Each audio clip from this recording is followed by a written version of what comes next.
Look closely, Leo. This changes everything we thought we knew. The markings are impossible. You called me. You said it was vital. What did you find, Elena? Plato wasn't lying. Not completely. It was a warning. An allegory about arrogance. Is this from the Akrotiri side? I thought we'd catalogued everything. It was hidden. Intentionally. The inscriptions aren't Minoan. An entire island disappears in a night. Streets, palaces, knowledge. This can't be tea. The chronology is wrong. By millennia. The eruption wasn't the end. It was just an echo. A tremor. A map to what? Atlantis? That's a myth, a story.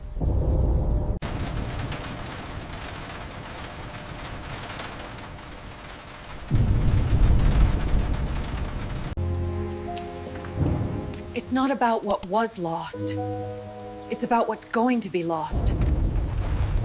It wasn't an island. It was an unstable fault line.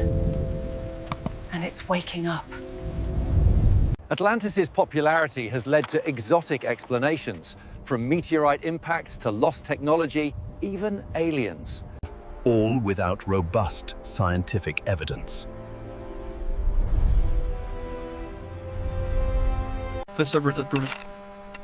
The criteria separating hypotheses from myth is simple. Searching for datable material remains. To this day, no finding satisfies this standard to prove that Atlantis existed as Plato described it. On the other hand, Mediterranean and Near Eastern cultures are filled with myths of floods and lost lands. The most sensible thesis. Plato may have been inspired by real stories of catastrophe and reshaped them into a grand myth with a philosophical purpose. And now, a transition. While Atlantis walks the fine line between allegory and speculation, the Indus as concrete proof that highly organized societies emerged and disappeared due to natural and human causes. Who and when? We're talking about an urban complex that flourished between roughly 3300 BCE, 1300. Hundreds of cities and settlements emerged on the plateau of modern-day Pakistan and northwestern India. Harappa. It's estimated that tens to hundreds of thousands of people lived in these centers at their peak. Urbanism and daily technology. Mohenjo-Daro gave us the famous Great Bath, a huge public bathing structure. And evidence of surprisingly sophisticated water supply and sewage systems for the time. Houses with courtyards, reservoirs, chimneys. Standardized weight patterns, measures, and widespread production of pottery and seals indicate organized trade and administration.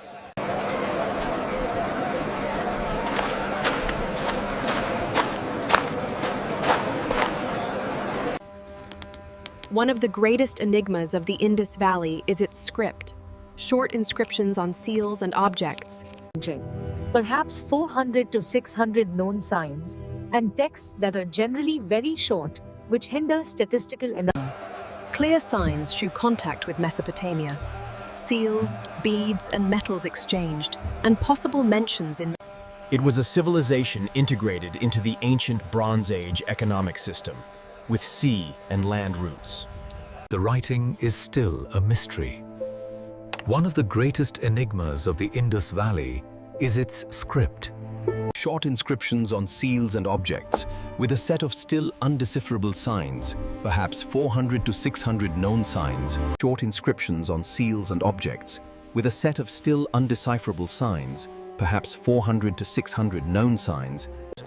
And texts that are generally very short, which hinders statistical analysis. Without a Rosetta Stone, the absence of bilingual texts prevents secure decipherment. Therefore, we do not know what language they spoke. Without a Rosetta Stone, the absence of bilingual texts prevents secure decipherment. Therefore, we do not know what language they spoke. Clear signs show contact with Mesopotamia. Seals, beads, and metals were exchanged. And possible mentions in Mesopotamian texts of peoples from Meluha, which many identify with the Indus region. And possible mentions in Mesopotamian texts of peoples from Meluha, which many identify with the Indus region. This was a civilization integrated into the economic system of the ancient Bronze Age, with maritime and land routes. This was a civilization integrated into the economic system of the ancient Bronze Age, with maritime and land routes. Why did that line?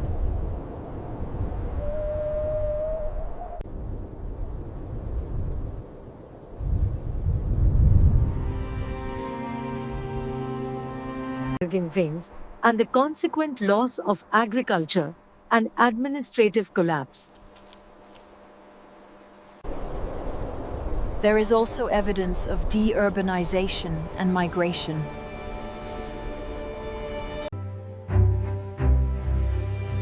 Comparing the two, myth versus concrete evidence. Atlantis functions as a founding myth, powerful, symbolic, and open to interpretation. The Indus Valley is archaeological knowledge, cities, ceramics, seals, and drainage systems that we can touch, date, and study.